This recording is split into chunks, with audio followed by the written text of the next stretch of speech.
Hello student, I am Dr. Monica Agrawal. Welcome back to my YouTube channel Easy Management Classes. आज हम एक नया subject start करने वाले हैं जिसका नाम है public finance.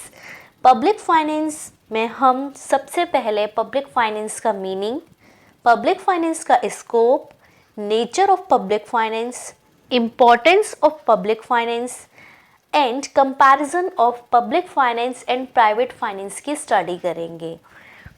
First of all we understand what is public finance. तो पब्लिक फाइनेंस क्या होता है?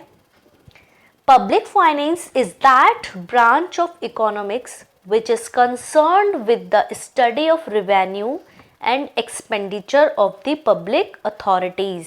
पब्लिक फाइनेंस क्या है? जहाँ पर हम रेवेन्यू एंड एक्सपेंडिचर की स्टडी करते हैं और वो रेवेन्यू और एक्सपेंडिचर किसका होगा? पब्लिक अथॉरिटीज़ का, यानी जनता का पैसा, हमारी जो आवाम है, हमारी जो पॉपुलेशन है, उसका जो पैसा है, उसकी जिस पैसे पे उसकी अथॉरिटी है, उस पैसे को गवर्नमेंट लेती है और उस लेने को हम क्या कहेंगे? रेवेन्यू।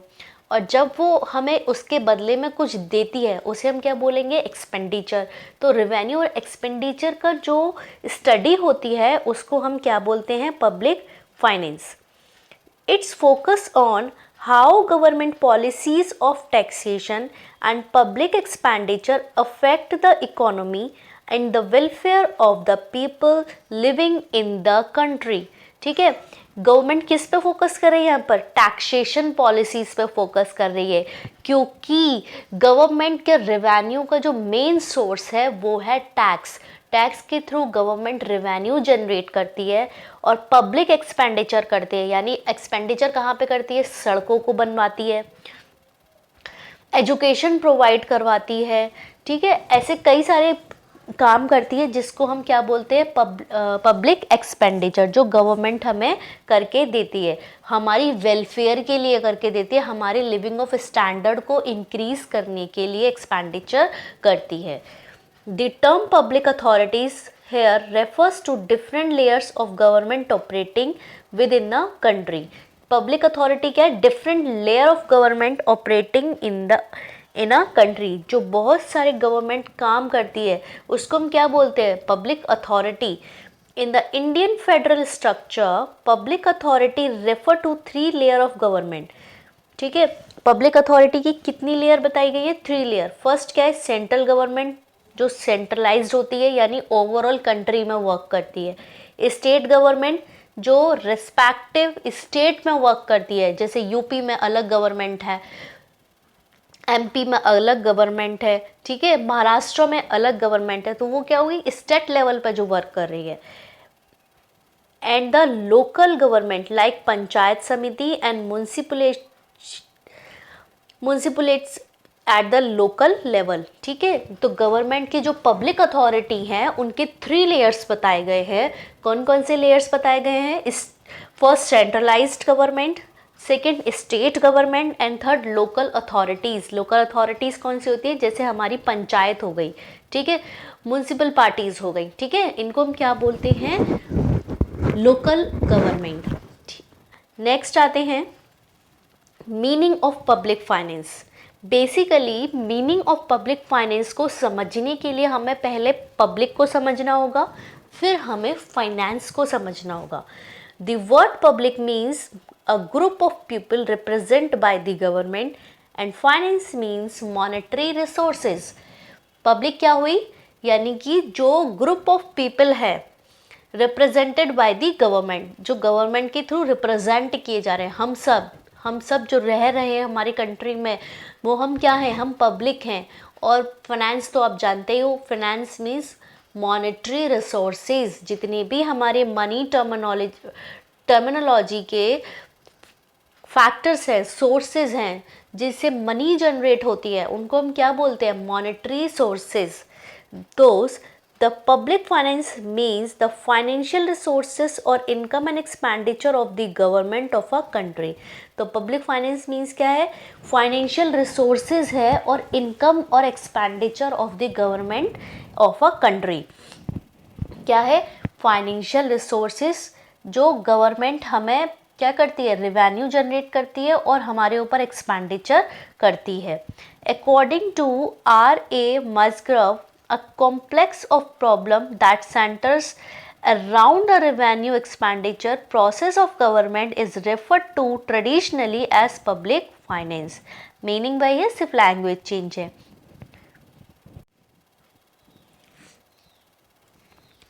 नेक्स्ट आते हैं स्कोप और subject matter of public finance, यानी इसका स्कोप कहाँ कहाँ पर है, यानी ये कहाँ कहाँ वर्क करता है पब्लिक फाइनेंस, इसकी इम्पोर्टेंस क्या है, इसके लिए हमें क्या क्या स्टडी करना होता है पब्लिक फाइनेंस को समझने के लिए। तो फर्स्ट आता है theory of public revenue. First of all we understand कि पब्लिक रेवेन्यू मीन्स गवर्नमेंट कहाँ कहाँ से रेवेन्यू जनरेट करती है। रेवेन्यू मीन्स इनकम कहाँ कहाँ से आ रही है गवर्नमेंट को। आप लोग जानते हो गवर्नमेंट को इनकम कहाँ से आ रही है, टैक्स से आ रही है, ठीक है, टैक्स से आ रही है। मेन सोर्स क्या है हमारा, टैक्स, जहाँ से वो रेवेन्यू जनरेट करती है। और भी काफ़ी चीज़ें जैसे लाइसेंस हो गया, है ना, और कई सारी जो गवर्नमेंट स्कीम चलाती है उनके थ्रू भी रेवेन्यू जनरेट करती है। तो रेवेन्यू की थ्योरी को स्टडी करना होता है इसमें। It is related to the study of all दो सोर्सेज और methods through which a government earn revenue. हमें कौन कौन से सोर्सेज की स्टडी करनी है इसमें, जहाँ से गवर्नमेंट पैसा जनरेट करती है, पैसा अर्न करती है। This branch of public finance is also study the principles of taxation, methods of raising revenue, classification of revenue and deficit financing। ठीक है, तो इसमें क्या होगा, हमें किस किस की स्टडी करनी है, प्रिंसिपल्स क्या है टैक्सेशन के, जिससे हम ज़्यादा से ज़्यादा टैक्स पब्लिक से ले पाए और उनकी वेलफेयर को भी इफ़ेक्ट ना हो। ऐसा ना हो हम इतना ज़्यादा टैक्स ले लें कि उनके पास कुछ बचे ही ना एक्सपेंडिचर करने के लिए। तो इसलिए एक प्रिंसिपल ऑफ टैक्सेशन होना चाहिए ताकि हम एक सही तरीके से सही क्वांटिटी में टैक्स को अर्न कर पाएँ। डिफिसिट फाइनेंसिंग क्या होती है, जब हमारे एक्सपेंडिचर ज़्यादा हो जाते हैं, रेवेन्यू कम रह जाते हैं, तो उसको हम बोलते हैं डिफिसिट फाइनेंसिंग, क्योंकि हमारा खर्चा ज़्यादा हो रहा है और हमारे पास इनकम कम हो रही है। तो मेथड्स ऑफ रेजिंग रेवेन्यू, वो कौन कौन से मेथड्स हैं जिनके थ्रू हम रेवेन्यू जनरेट कर सकते हैं, जैसे लाइसेंस के थ्रू, कई सारे ऐसे पेनल्टीज़ लगाई जाती है गवर्नमेंट के थ्रू, उसके थ्रू भी हम गवर्नमेंट जो है रेवेन्यू जनरेट करती है।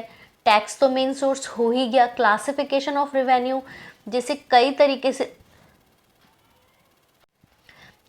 से आप रेवेन्यू को जनरेट कर सकते हो, उन सारी चीज़ों की स्टडी हमें इसमें करनी होगी। Comparative advantages and disadvantages of the various source of government revenue are also analyzed in this part।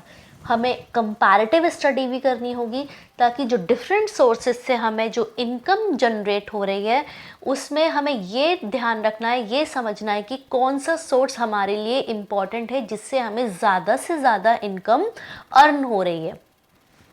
Second आता है theory of expenditure. Theory of expenditure क्या कहती है, जब आपने इनकम की स्टडी कर ली, इट मीन्स रेवेन्यू की स्टडी कर ली, तो अब आप किसकी स्टडी करोगे, खर्चों की स्टडी करोगे, एक्सपेंडिचर की स्टडी करोगे। Principles and problems related to government expenditures are studied in this branch of the public finance. Whatever resources government raises through various sources, it need to be distributed. It is possible through public expenditure for the entertainment of the objectives like administration, defense, economic development, full employment, economic welfare and price stability। आप समझा आपने कि whatever sources हो आपके revenue के, whatever sources हो आपकी income के, लेकिन अब आपको क्या डिसीजंस लेने कि वो जो रेवेन्यू आपके पास आया वो आपको कहाँ कहाँ डिस्ट्रीब्यूट करना है। ठीक है, अब आप सोचोगे कितना % आपको एडमिनिस्ट्रेशन में देना है, कितना परसेंट आपको डिफेंस में खर्च करना है, कितना एक्सपेंडिचर आपको इकोनॉमिक डेवलपमेंट में खर्च करना है। इकोनॉमिक डेवलपमेंट कैसे होता है? फ्री एजुकेशन देती है गवर्नमेंट, ठीक है, आपको रहने के लिए सस्ते दामों में क्या देती है? घर देती है, आपको राशन के थ्रू खाना प्रोवाइड करवाते हैं। ये क्या हुआ? इकोनॉमिक डेवलपमेंट के लिए भी खर्चे होते हैं। फुल एम्प्लॉयमेंट यानी आपको कई सारे सोर्सेज के थ्रू आपको क्या देती है? जॉब प्रोवाइड करती है। इकोनॉमिक वेलफेयर के लिए कहाँ कितना खर्च करना है और प्राइस स्टेबिलिटी रहे, ठीक है, मार्केट में ना तो इन्फ्लेशन आए और ना ही डिफ्लेशन आए, उसको भी मेंटेन करने के लिए, उसको भी स्टेबल करने के लिए भी एक्सपेंडिचर किया जाता है गवर्नमेंट के थ्रू। तो हमें इसमें ये देखना होगा कि हमें कितने कितने परसेंटेज कहाँ कहाँ खर्च करना है। नेक्स्ट आता है थ्योरी ऑफ पब्लिक डेप्ट। एट टाइम्स गवर्नमेंट एक्सपेंडिचर में एक्सीड इट्स रेवेन्यू। कभी कभी क्या होता है, गवर्नमेंट के जो एक्सपेंडिचर है वो रेवेन्यू से ज़्यादा हो जाते हैं। To meet this deficit government raise loan. अब जब एक्सपेंडिचर ज़्यादा हो जाएंगे, अब आप एग्जाम्पल के थ्रू समझो, घर में आपकी इनकम थी 10,000, ठीक है, लेकिन आपने उस मंथ में खर्चा कर दिया 12,000 का, तो 2,000 क्या हुआ? आपका घाटा हो गया। तो वो 2,000 रुपये आप कहाँ से कवर करोगे? लोन लोगे, आप किसी और से उधार लोगे, ठीक है। This branch of public finance is concern with how government raise loans through various sources to meet the shortfall in the government budget. Besides the sources of public debt, this part of public finance also studies the impact of the burden of public debt, debt management, methods of interest payments and redemptions of debt. ठीक है, डेप्ट के through आप किसकी study कर रहे हो कि आपको कहाँ कहाँ से पैसा लाना है यानी लोन लेना है, और अपने बजट को कैसे मेंटेन करना है। आपको वो डेप्ट के सोर्सेस क्या होंगे, क्या आपको अदर कंट्रीज से लेना है लोन, या फिर आपको WHO से लेना है लोन, या आपको पब्लिक से ही लेना है पैसा। पब्लिक से कैसे लोगे? ट्रेजरी बिल्स इशू करते हो, ट्रेजरी बिल्स के थ्रू आप पब्लिक से पैसा ले लेते हो, ठीक है। कई सारे कॉमर्शियल्स पेपर्स आते हैं जिनके थ्रू आप पब्लिक से पैसा ले लेते हो, आप FD निकालते हो, आप किसान विकास पत्र निकालते हो। वो पैसा गवर्नमेंट ही तो ले रही है, आपको गवर्नमेंट पैसा कैसे देती है? वापस इंटरेस्ट लगा के वापस करती है। वो क्या है? गवर्नमेंट एक तरीके से आपसे बोरो कर रही है पैसा, क्योंकि वो डेफिसिट में जाती है। तो क्या करती है वो पैसा? या तो बाहर से रेस करती है, या फिर अपनी ही कंट्री में अपने ही लोगों से, अपनी ही पॉपुलेशन से रेस करती है पैसा। तो हमें उसे कैसे मेंटेन करना है, हमें इंटरेस्ट का पेमेंट कैसे करना है, हमें रिडम्पशंस ऑफ डेप्ट कैसे करना है, ये सारी चीज़ों की स्टडी हम पब्लिक ऑफ डेप्ट में करते हैं। नेक्स्ट आता है financial administration. This branch of public finance studies the income and expenditure or the financial administration of the government. It is related to the public regarding draft of budgets, its acceptance and its application etc. ठीक है, अब जो पैसा आपने generate किया, earn किया revenue के through, और जो पैसा आपने खर्च किया एक्सपेंडिचर के थ्रू, पैसा कम होने पर जो पैसा आपने डेप्ट के थ्रू पब्लिक से लिया, उन सबको भी तो एडमिनिस्ट्रेट करना होगा। उसे हम क्या कहते हैं? Public administration. इसमें हम क्या करेंगे? हम एक ड्राफ्ट बनाते हैं बजट का कि हमें कितना पैसा चाहिए और हम कितना खर्च करेंगे आने वाले साल में, और उसकी एक्सेप्टेंस लेनी होगी हमें अपनी अथॉरिटी से। जब हम बजट बना लेंगे और तभी हम उसको एप्लीकेबल करेंगे, ठीक है। तो इसको हम क्या कहते हैं? Financial administration. इट मीन्स एक बजट प्रिपेयर करना जिसमें हम ये देखते हैं कि हमें आने वाले साल में जो हमारा फाइनेंशियल ईयर है, फाइनेंशियल ईयर क्या होता है? वो 1 अप्रैल से लेके 31 मार्च तक का जो पीरियड होता है 12 मंथ्स का, उसको हम फाइनेंशियल ईयर बोलते हैं। उस ईयर में हमें कितना पैसा जनरेट करना है और कहाँ कहाँ खर्च करना है, उसको हम क्या बोलते हैं? बजट। उस बजट को हम क्या करेंगे? एक्सेप्टेंस दिलाएंगे अथॉरिटी की, फिर उसके बाद उसे एप्लीकेबल करेंगे। उसको हम क्या बोलते हैं? Financial administration. नेक्स्ट आता है स्टेबिलिटी एंड ग्रोथ। अब जब ये सारी चीज़ें स्टडी करोगे तो क्यों कर रहे हैं हम ये स्टडी? ताकि हम अपनी इकोनॉमी में एक स्टेबिलिटी लेके आएँ। For the attainment of these objectives, the government formulates its fiscal policy comprising of various fiscal instruments directed toward the economic stability of the nation. ठीक है, तो स्टेबलाइजेशन ब्रांच के नाम से भी जाना जाता है इसको। किसने बोला? ये प्रोफेसर मेस्गॉर्फ ने बोला है। इसमें हमें क्या देखना होता है कि हम एक फिस्कल पॉलिसी बनाते हैं, ऐसे ऐसे मेथड्स यूज़ करते हैं जिसके थ्रू हम रेवेन्यू को जनरेट कर पाएँ और अपने एक्सपेंडिचर को कंट्रोल करके डेप्ट को भी कंट्रोल करें। ठीक है, ये क्या हुआ हमारे, तभी तो हमारी इकोनॉमिक स्टेबिलिटी मेंटेन होगी, तभी तो ग्रोथ होगी इकोनॉमी की। फेडरल फाइनेंस क्या होता है? Distribution of the sources of income and expenditure between the central and state government in the federal system of government is also studied as the subject matter of public finance. ठीक है, आपने जो expenditure था उसका distribution आप किस level पे कर रहे हो? सेंट्रलाइज लेवल पे कर रहे हो, यानी ओवरऑल कंट्री में सेंट्रल गवर्नमेंट के थ्रू आप पैसा डिस्ट्रीब्यूट कर रहे हो, स्टेट गवर्नमेंट के थ्रू पैसा डिस्ट्रीब्यूट कर रहे हो, तो वो भी क्या है? सब्जेक्ट मैटर है हमारी पब्लिक फाइनेंस का।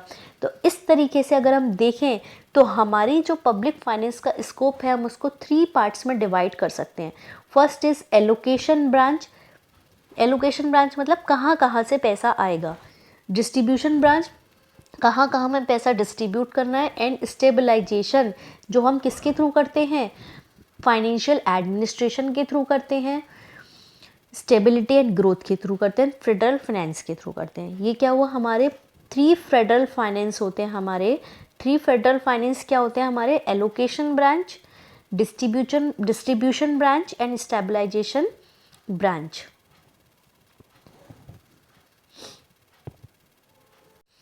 नेक्स्ट आते हैं नेचर ऑफ पब्लिक फाइनेंस, यानी जो पब्लिक फाइनेंस है उसका नेचर कैसा है, कि वो आर्ट्स है या फिर साइंस है या फिर बोथ है, आपको ये समझना है।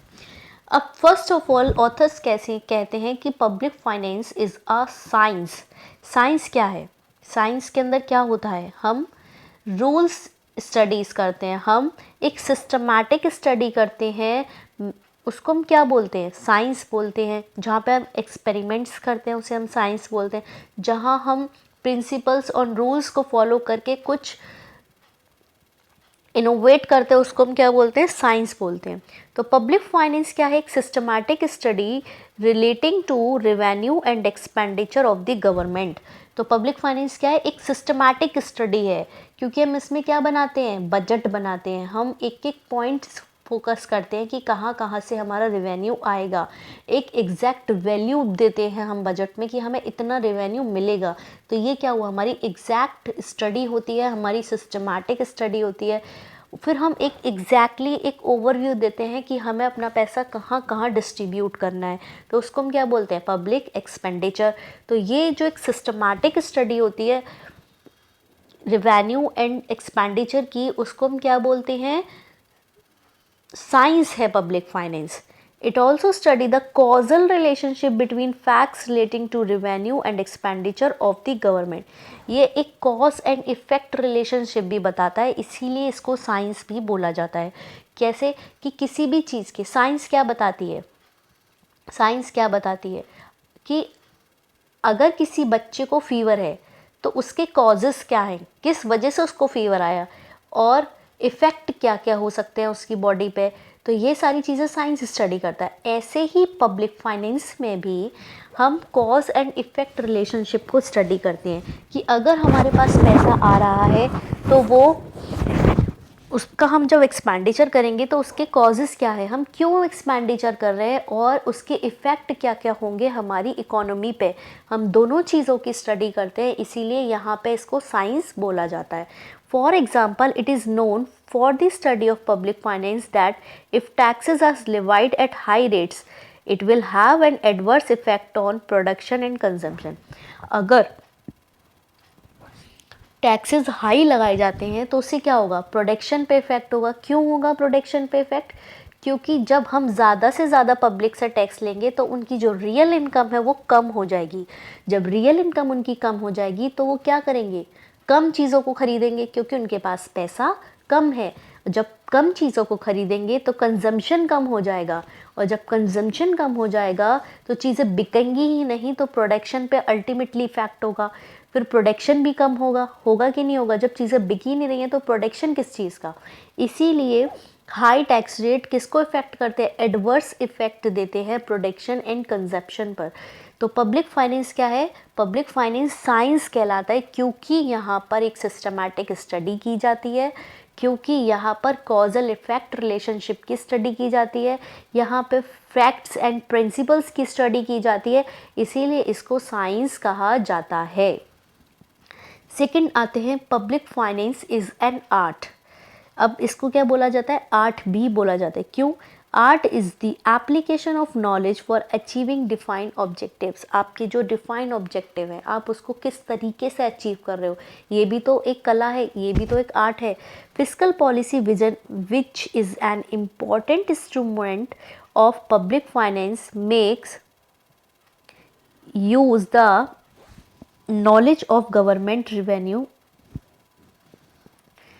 and expenditure to achieve objective of full employment, economic equality, economic development and price stability। ठीक है, यहाँ पर क्या हमें fiscal policy major role play करती है, किसमें? एक्सपेंडिचर और रिवेन्यू की नॉलेज के लिए, ताकि हम जो पैसा है उसको किन ऑब्जेक्टिव में फुलफिल कर पाएँ? हम फुल एम्प्लॉयमेंट जनरेट कर पाएँ, हम इकोनॉमिक इक्वालिटी लेके आए। ठीक है, जो गरीब है, जो पुअर है, वो ज़्यादा पुअर ना हो, और जो अमीर है, जो रिच है, वो ज़्यादा रिच ना हो। तो रिच एंड पुअर के बीच में एक इक्वालिटी लाने के लिए भी हम पब्लिक फाइनेंस की स्टडी करते हैं। इकोनॉमिक डेवलपमेंट के लिए हम इसकी स्टडी करते हैं, और प्राइस स्टेबिलिटी के लिए हम इसकी स्टडी करते हैं। तो सिंपल क्या है कि जो ऑब्जेक्टिव है इकोनॉमिक इक्वलिटी का, तो टैक्स कैसा होना चाहिए? हमारा प्रोग्रेसिव रेट में होना चाहिए। ये हम आगे स्टडी करेंगे प्रोग्रेसिव रेट क्या होती है। सिंपल एक छोटी टर्म में बताती हूँ, यानी टैक्स किसके बेसिस पे लगना चाहिए? जैसे जैसे इनकम इंक्रीज़ हो वैसे वैसे टैक्स का परसेंटेज भी इंक्रीज़ हो, ताकि जो रिच है उन पर टैक्स का बर्डन ज़्यादा हो, और जो पुअर है उन पर टैक्स का बर्डन कम हो। उसको हम क्या बोलते हैं? Progressive rate. तो ये क्या हुआ? हमें एक ऐसी आर्ट है ये, जिसके थ्रू हम ऐसे डेवलप करते हैं अपनी इकोनॉमी को, अपनी फाइनेंस को, सो दैट जो इकोनॉमिक इक्वालिटी है वो मेंटेन रहे। ठीक है, तो हम इसको क्या बोलेंगे? पब्लिक फाइनेंस क्या है? आर्ट है। It concern with the real problem, ये रियल प्रॉब्लम से मैटर करती है। Sectors of mixed economics of the world are striving to attain the objective of economic development and economic welfare। क्योंकि यहाँ पर हम इकोनॉमिक डेवलपमेंट की बात करते हैं, हम इकोनॉमिक वेलफेयर की बात करते हैं, इसीलिए पब्लिक फाइनेंस आर्ट कहलाई जाती है। और कुछ इकोनॉमिक क्या बोलते हैं? आर्ट एंड साइंस बोथ, क्योंकि यहाँ पे साइंस की भी बात हो रही है, यहाँ पे आर्ट की भी बात हो रही है, तो हम इसको क्या बोलेंगे? पब्लिक फाइनेंस का नेचर कैसा है? Science and art both. Next आते हैं, it is very important topic for your examination purpose, importance of public finance. क्या इम्पॉर्टेंस है? हम पब्लिक फाइनेंस की स्टडी क्यों करते हैं? इसकी क्यों इम्पॉर्टेंस है इतनी? ठीक है, to achieve the adjustment in allocation of resources. According to Mesgrove, study of public finance tells how coordination among the allocation resources should be effective. The allocation of resources क्या हुआ कि हमें जो resources थे उनको हम कैसे allocate करें ताकि इकोनॉमिक डेवलपमेंट हो सके। हम वो पैसा कहाँ कहाँ पे क्या करें? डिस्ट्रीब्यूट करें। हमें डिफेंस में कितना देना है, हमें जस्टिस के लिए कितना देना है, हमें सोशल वेलफेयर के लिए कितना देना है, हमें रेलवे में कितना डिस्ट्रीब्यूट करना है, हमें रोड में कितना डिस्ट्रीब्यूट करना है, रोड बन पाए, पार्क में कितना डिस्ट्रीब्यूट करना है, पब्लिक सेक्टर में कितना डिस्ट्रीब्यूट करना है, हमें इनकम कितनी देनी है, हमारी जो गवर्नमेंट एम्प्लॉयज़ है। तो ये सारी चीज़ें क्या है कि एक एडजस्टमेंट बना के चलना एलोकेशंस ऑफ रिसोर्सेज के बीच में। नेक्स्ट आता है to achieve adjustment in the distribution of income and wealth. Distribution of income of wealth कैसे? कि जो इकनॉमी है हमारी, आप जानते हो हम अंडर डेवलपिंग कंट्रीज़ में आते हैं, तो वहाँ पर क्या है, जो लिविंग ऑफ स्टैंडर्ड है वो क्या है, बहुत लो है, और अनइक्वालिटी बहुत ज़्यादा है। रिच बहुत ज़्यादा रिच है और पुअर बहुत ज़्यादा पुअर है। तो उस इक्वालिटी को लाने के लिए हमें क्या है, इनकम और वेल्थ का डिस्ट्रीब्यूशन क्या करना पड़ेगा, एक मेंटेन करके चलना पड़ेगा। हमें जो टैक्सेस है वो प्रोग्रेसिव रेट में लगाने हैं, ताकि उसका जो बर्डन है वो पुअर पर ज़्यादा ना पड़े, रिच पर ज़्यादा पड़े। पुअर जो पीपल्स हैं हमारी कंट्री के, उनको सब्सिडीज़ प्रोवाइड कराए जाए। Using the used progressive taxation to provide for such public utility services are likely to promote welfare of the poor section। ठीक है, प्रोग्रेसिव टैक्सेशन रेट क्यों लगाई जाए, ताकि जो पुअर है उनकी वेलफेयर के लिए काम हो सके, उनका जो लिविंग ऑफ स्टैंडर्ड है वो इंक्रीज हो सके।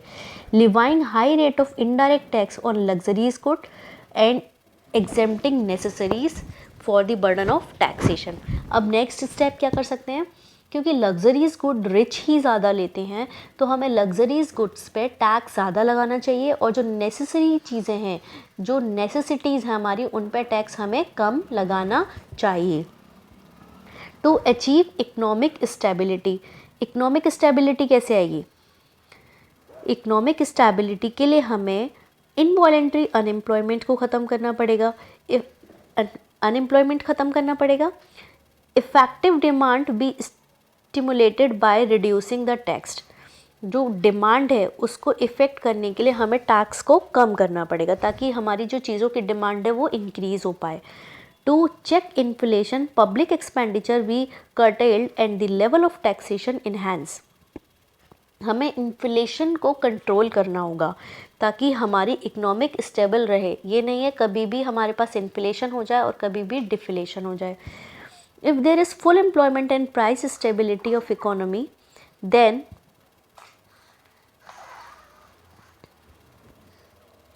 existing level of tax public expenditure will maintain avoid economic fluctuations।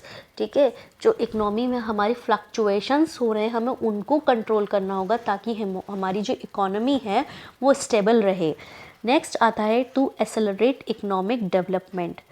जब हम ये सारी चीज़ें करेंगे अंडर डेवलप कंट्रीज़ में, लैक ऑफ कैपिटल फॉर्मेशन होता है वहाँ पे, तो इकोनॉमिक डेवलपमेंट करने के लिए हमें क्या करना होगा, हमें अपनी इन्वेस्टमेंट को इंक्रीज़ करना होगा और हमें रिड्यूस करना होगा कंजम्पशन पैटर्न को।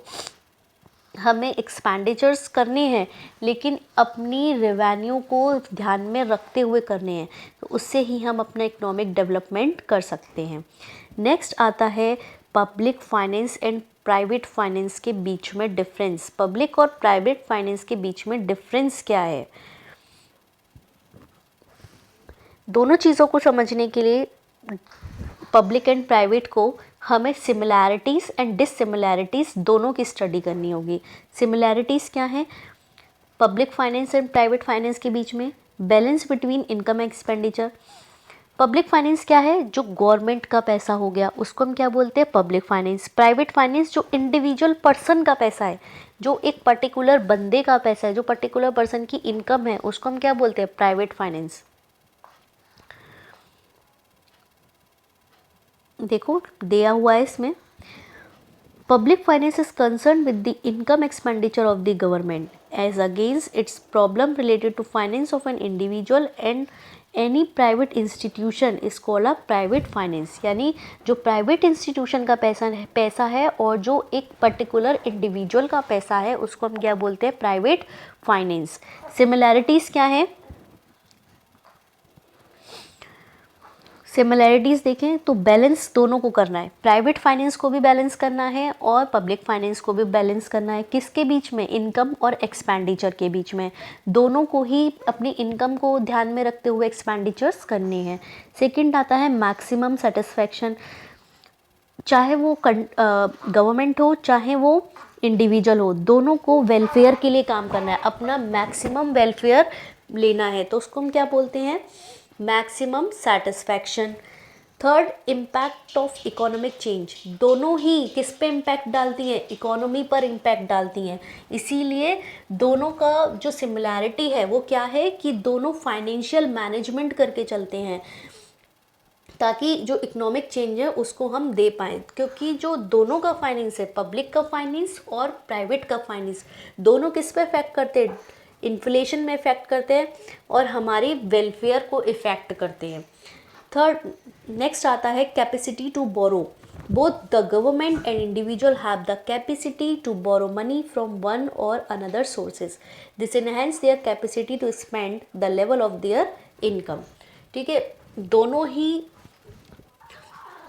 बोरो करते हैं मनी थ्रू लोन के और दूसरों से पैसा लेके, तो उसको हम क्या बोलते हैं, बोरो करना। वो क्या इंक्रीज करता है, दोनों की खर्च करने की पावर को इन्हांस करता है।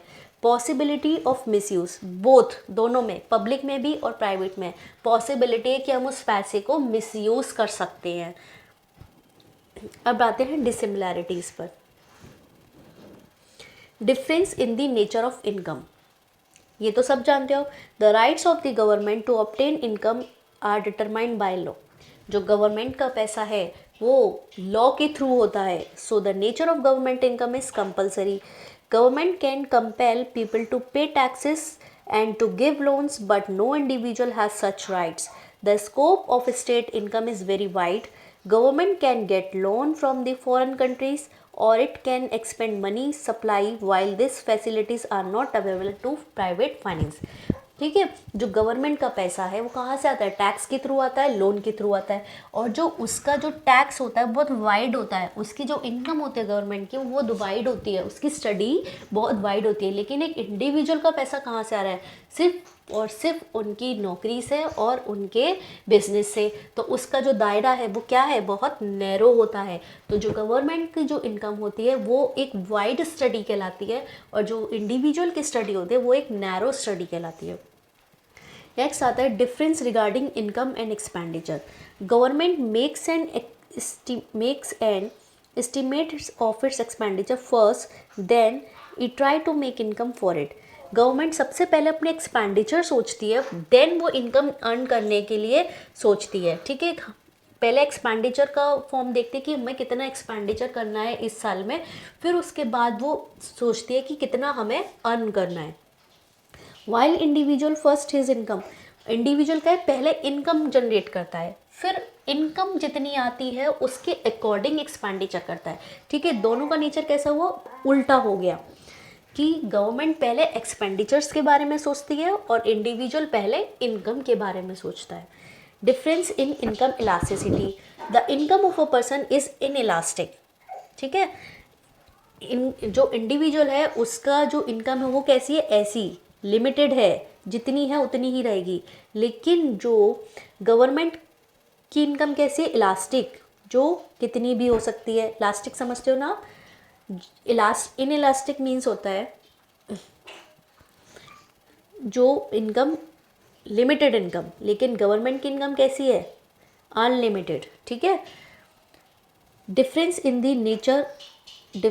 the nature of expenditure, an individual want to get the maximum benefits or utility of his expenditure, but the several expenses have to be made in public sector which are not directly beneficial to the government or which do not yield any income to the government for a long time.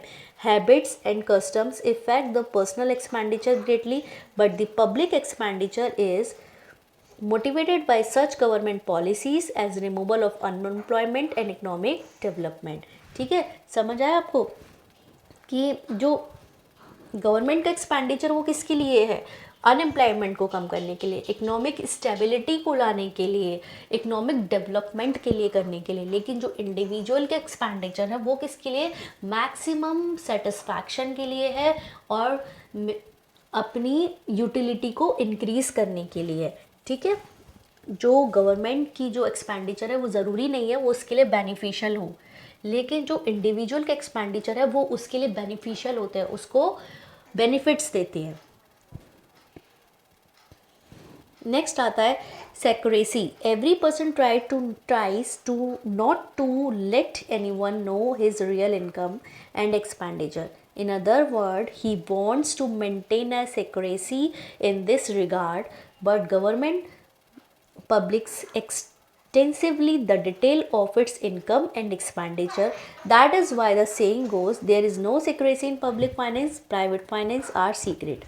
ठीक है, तो private finance क्या है, आपका secret होता है. आप कहाँ पैसा खर्च कर रहे हो ये आप जानते हो, आप कहाँ से इनकम ला रहे हो ये आपकी नॉलेज में है.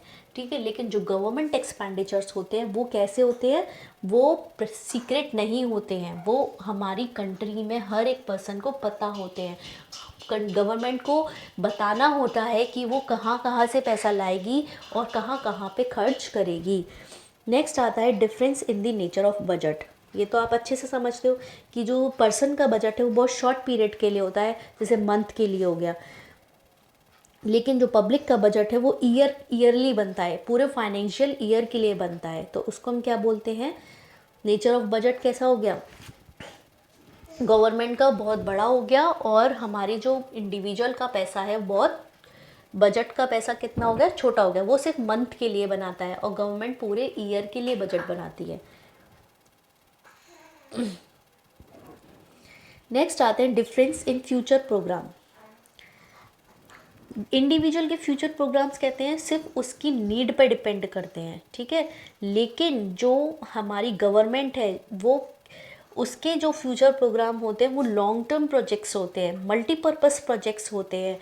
ठीक है, जो हैवी इंडस्ट्रीज़ को स्टैब्लिश करना, डैम बनवाना, कंस्ट्रक्शन करना, तो उसके जो फ्यूचर प्रोग्राम कैसे होते हैं, बड़े होते हैं गवर्नमेंट के as compare to private finance.